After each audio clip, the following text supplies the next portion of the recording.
This is the 2021 or 4th gen Chevy Spark LS.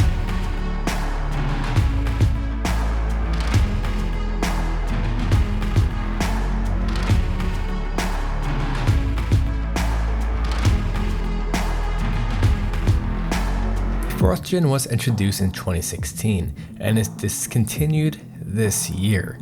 The LS is the base model and it's as basic as it gets. Welcome back to another video. Today we are going to see just how cheap this 2021 Chevy Spark really is and see what corners Chevy took to make this one of the cheapest new cars you can buy. Then at the end of the video, we will be talking about its reliability. So stay tuned.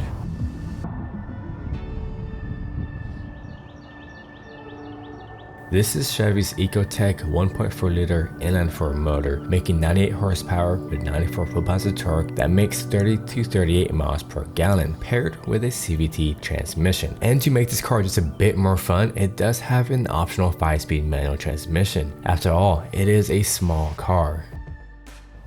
Just look how tiny it is.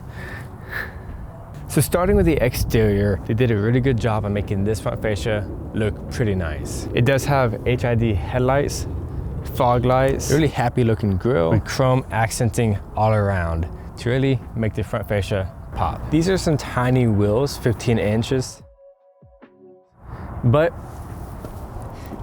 it matches the size of the car. With a nice sloping curvature of the whole car and with it being so small, that's exactly why it gets such amazing gas mileage. It is a pretty basic back end with halogen taillights, blinkers, and reverse light. And here lies the rear backup camera. It's time to check out that thud.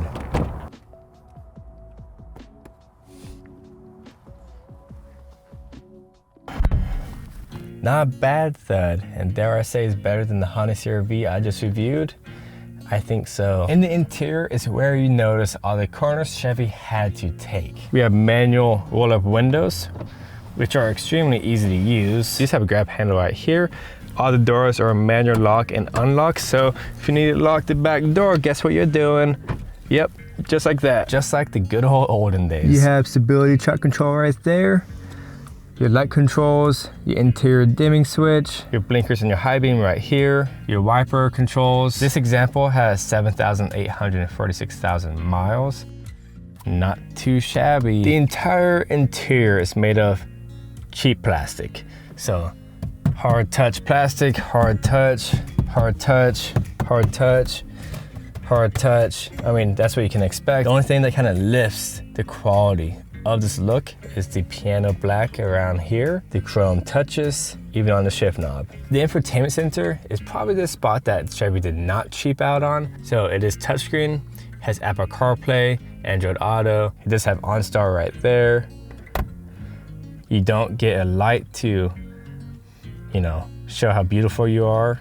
You get these cloth seats, and that's what you should expect for a base LS model. You do have some door storage right here, and looks to be a wannabe cup holder right there. So you have two cup holders right in the middle, one on each door, one right there, and one in the back seat, which I'll talk about in a second. Within this little center console spot, you do have a plug, 12-volt plug, USB, and a USB-C. You do not get a center console here. You just get a captain's armrest. But I looked online, and you can get a center console that will fit right into that cup holder. I'll link that down below for your convenience. Almost forgot, you also have manual mirrors as well. Here's the back seat. This seat is pushed back for someone around 6 foot tall to fit decently comfortably in the front. It's tight back here, it is. My head is touching the roof. If I lean back all the way, you do not have a middle seat, so this car only seats for passengers. Instead, you get a weird cubby here, along with a cup holder. I cannot imagine doing a road trip in the back seat. In the front seat, yes. Back seat, no way. Unless you're a kid, or you just like to be tortured. The back is opened up with only this key, as far as I know.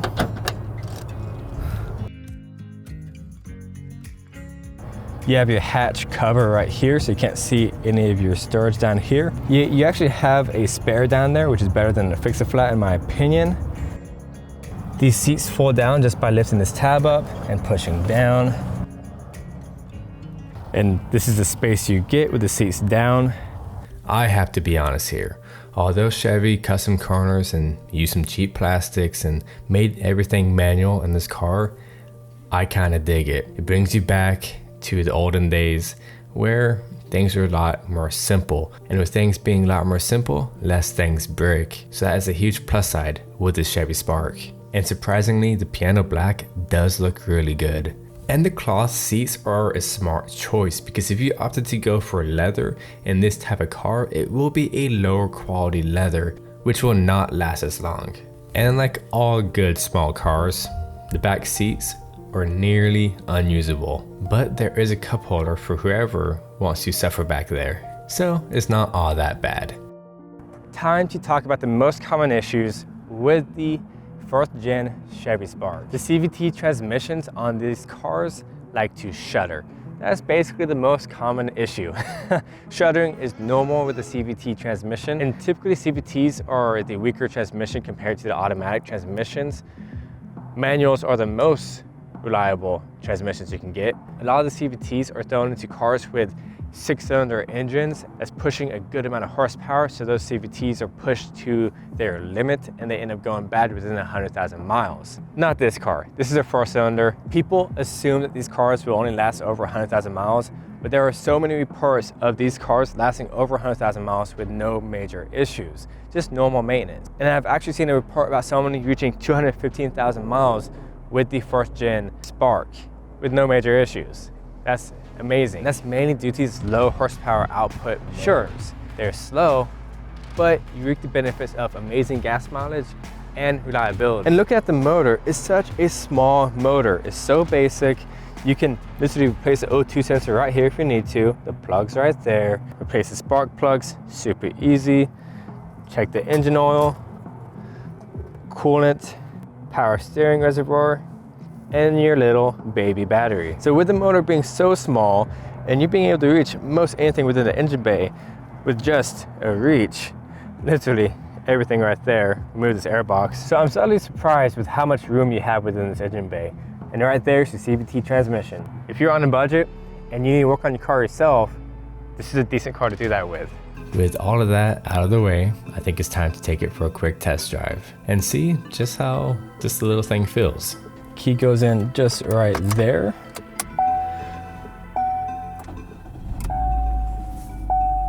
Starts right up, gives it a nice little grumble.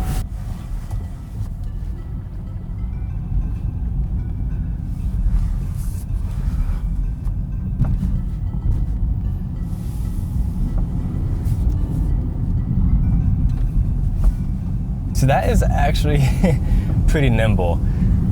This is the automatic, so I can only imagine what the manual would feel like. The manual would be so much more fun.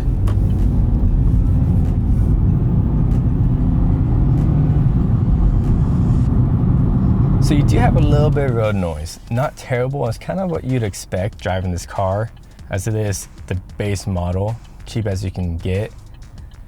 Honestly, I like the car. I do like it. Am I in love with it? No, I'm not in love with it, but I do like it. And it has a backup camera, which you don't really need because the car is so small.